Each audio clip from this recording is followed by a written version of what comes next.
네, 안녕하세요. 경기도민입니다. 오늘의 주제는 초역 부처의 말, 마음, 그 제어하기 어려운 것인데요. 오늘은 유난히 마음에 남았던 내용을 한번 얘기를 해볼게요.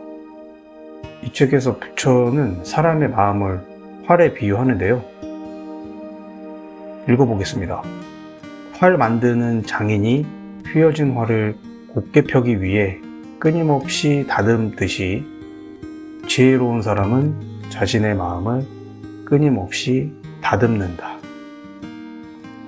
네, 참 좋은 말처럼 들립니다. 단순히 마음을 잘 다스려라 뭐 이런 얘기 하는 것 같은데 곱씹어볼수록 생각보다 훨씬 현실적인 얘기인 것 같아요. 왜냐하면 사람의 마음이라는 게 원래부터 이제 고든 상태가 아니기 때문인 것 같은데, 우리는 이제 마음이 너무 쉽게 흔들리죠. 기분이 좋으면 더 큰 즐거움을 찾고 싶어지고, 기분이 나쁘면 현실에서 도망가고 싶고, 스트레스를 받으면 자극적인 걸 찾게 되잖아요. 뭔가 마음이 허전하면 뭔가를 채우려고 그러고. 이게 마음이 흔들리는 게 저는 너무 자연스러운 일이다 라고 생각을 합니다. 저 역시도 그랬고, 예전에 힘든 일이 있으면 거의 자동으로 이제 술 생각이 났고요. 오늘 한 잔 해야겠다, 너무 힘드니까 이러면서 당연히 술을 먹었죠. 그리고 스트레스를 받으니까 스트레스 이꼴은 술, 그리고 술은 나에게 주는 하늘의 보상. 그래서 술을 계속 먹었고, 근데 지금은 이제 술을 끊은 지 거의 5개월이 다 돼가고 있고, 지금은 그런 생각이 들죠. 당시에 술이 진짜로 먹고 싶었던 건 아니었던 것 같다. 그냥 단순한 습관 때문에 이제 먹었다. 뭔가 마음이 이미 알고 있었던 것 같아요. 힘들다 그러면 술을 마신다. 그리고 대부분의 사람들이 이제 폭식하는 분들 보면 이제 스트레스성으로 폭식하는 분들이 많거든요. 하루 종일 이제 먹지 않다가 밤에 이제 잘 때 한꺼번에 이제 폭식하시는 분들이 계신데, 이제 계속 스트레스를 받다가 밤이 되면 이제 자극적인 걸 찾게 되는 것 같아요. 그게 저는 이제 스트레스를 받으면 술 마시는 거랑 거의 비슷한 패턴이라고 보는데, 밤에 엄청난 음식을 시키죠. 그러면서 폭식을 하고 또 이제 바로 잔 다음에 다음날 일어나서는 계속 이제 누워있고 아무런 활동은 안 하고, 그러면 또 밤에 이렇게 배달 음식을 또 시키고 또 엄청나게 먹고, 그러면서 살은 찌고 몸은 안 좋아지고. 그래서 스트레스를 받으면 계속 이거를 해소하기 위한 식탐, 이게 밤에 이제 발동이 되면서 계속 먹게 되는 것 같아요. 이래서 스트레스는 굉장히 안 좋은 것 같고, 자극적인 거를 계속 찾게 되는 그런 패턴이 계속 발현이 되지 않나 생각을 합니다. 저 역시도 마음이 예전에는 허전하면 냉장고를 계속 열고 먹을 걸 찾았던 것 같아요. 기분이 안 좋으면 단 거를 찾고. 그래서 그럴 때는 뭔가 좀 마음을 느끼는 게 있으면 바로 행동에 옮기는 게 아니라, 내가 지금 힘들어서 이제 술 생각이 나는구나, 그리고 내가 외로워서 지금 뭔가 먹고 싶은 거구나, 지금 스트레스를 막 풀고 싶은 마음이 올라오는구나, 이런 식으로 한번 생각을 하고 행동에 옮기면 조금 달라질 것 같아요. 그래서 감정이 순간 발현이 됐을 때 내가 당장 이 행동을 하고 싶어. 하지만 이 행동을 하기 전에 이 행동을 하게 되면 또 어떤 결과가 일어날 거야 라는 거를 한번 생각을 한 다음에 행동을 할지 말지 결정을 하는 거죠. 그래서 이게 한 번씩 계속 생각하는 연습을 해야 한 번은 멈출 수 있다. 반복해서 했었던 것들을 한 번이라도 멈출 수 있기 때문에, 그리고 그게 한 번을 멈춰야 한 번이 두 번이 되고 세 번이 되기 때문에 이렇게 감정을 한번 내 스스로 돌아보는 연습을 해야 한다라고 저는 생각합니다.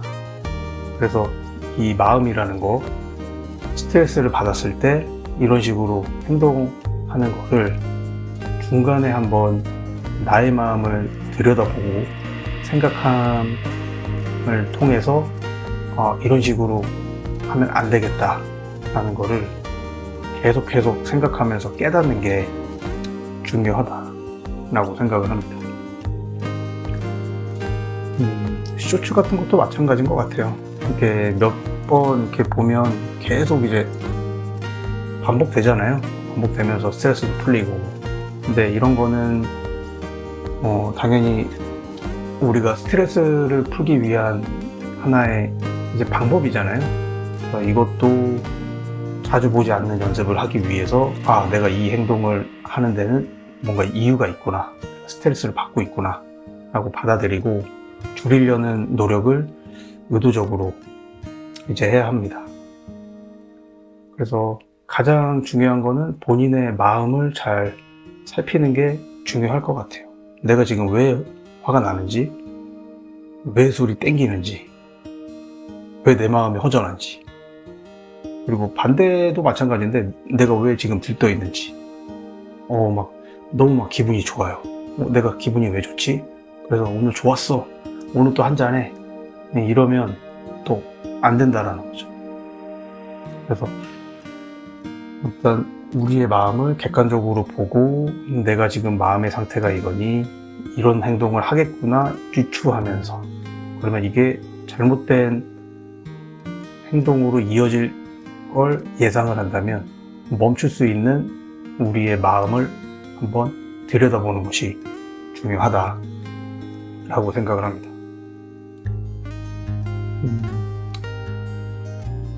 스트레스를 받아서 안 좋아지는 케이스가 이제 제일 많다라고 저는 생각을 하고, 반대로 잘 될 때일수록 더 조심을 해야 한다. 이것도 제가 느꼈는데, 사람은 잘 될 때 이제 쉽게 방심하잖아요. 막 일이 엄청 잘 돼. 근데 막 뭔가 기본적인 막 실수를 해요, 그때부터. 그리고 막 사람이 겸손해지지 않아. 겸손한 사람이 막 잘 나가다가 막 겸손하지 막 않아요. 막 상대방한테 막 무례하게 하고. 그러면서 이제 지금의 결과가 막 영원할 것처럼 막 착각하잖아요. 영업하면서 이런 거를 잘 이제 관리를 해야 되는데, 특히 영업은 자만하면 그 실적들이 빠르게 무너질 수 있다. 그래서 항상 저는 겸손해야 된다라고 생각을 합니다. 실적이 좋지 않을 때가 분명히 오거든요. 항상 숫자는 잘 나가지 않습니다. 떨어질 때가 분명히 있고. 그래서 이제 그런 시기가 오기 때문에 항상 겸손을 해야 한다 라고 생각을 하고, 그래서 제가 지난 시간에도 얘기를 했지만 잘 될 때도 너무 들뜨지 않는 것이 중요하고요, 안 될 때도 너무 무너지지 않는 그 마음의 중심을 갖는 것, 이게 굉장히 중요합니다. 사람이라는 게 인생사가 그렇고 우리 직장생활도 마찬가지고 올라갈 때가 있으면 내려갈 때도 있거든요. 그래서 올라갈 때는 한없이 그게 올라갈처럼 생각을 하면 안 되고, 내려갈 때는 나는 이렇게 이제 바닥까지 떨어졌구나 이렇게 생각을 하면 한없이 스스로는 작아질 수밖에 없어요. 그리고 그게 회사 생활은 인생의 일부이기 때문에 너무 그 회사의 일부를 너무 인생 전체로 판단을 안 했으면 좋겠고요. 그래서 계속 인생은 롤러코스터니까 잘 됐을 때도 이거는 운이다, 감사한 결과다, 하지만 기본을 계속 해야 된다 라고 생각을 하고, 만약에 막 흐름이 좋지 않아, 인생의 흐름이 막 좋지 않아, 그러면 다시 하면 된다. 그래서 감정 자체를 너무 극단적으로 가져가지 않고 이제 노력하는 것이 중요하고요. 결국에는 인생은 멘탈 싸움이다. 멘탈이 강한 것이 이제 무조건 흔들리지 않는 사람이 되는 것이 아니라 이제 흔들리지 않는 사람은 없어요. 다만 흔들리더라도 다시 중심을 찾는, 내 감정을 알아차리고 내 감정에 끌려가지 않는 사람, 그런 사람이 진짜 강한 사람인 것 같다, 이런 생각을 해봅니다. 아까 활 얘기를 좀 했는데 활을 만드는 장인이 하루아침에 좋은 활을 만들지 못하잖아요. 매일매일 조금씩 깎고 다듬고 휘어진 부분을 바로잡고, 우리의 마음도 마찬가지인 것 같아요. 어제보다 조금 덜 흔들리고 예전보다 조금 더 빨리 알아차리고 감정에 끌려가는 대신에 한 번 더 내가 다른 선택을 할 수 있게 되는 것, 이게 오늘 부처가 말한 수행의 모습이 아닐까라고 저는 생각을 하고요. 누구의 말에 쉽게 흔들리고 회사에서 숫자 못한다고 욕먹고 감정이 흔들릴 수 있습니다. 하지만 그때마다 잠시 멈춰서 스스로에게 이런 질문을 해보면 좋을 것 같아요. 나는 지금 어떤 감정에 끌려가고 있는가? 나는 이 감정을 따라갈 건가? 아니면 내가 원하는 방향으로 선택을 할 건가? 장인이 활을 다듬듯 우리도 이제 평생 자신의 마음을 다듬으면서 살아가는 존재라고 생각을 합니다. 그 과정 자체가 우리의 인생을 조금 더 자유롭게 하는 삶으로 가는 길이다 라고 생각을 합니다. 네, 오늘의 영상은 마쳐보겠습니다. 그럼 다음 시간에 뵙겠습니다. 감사합니다.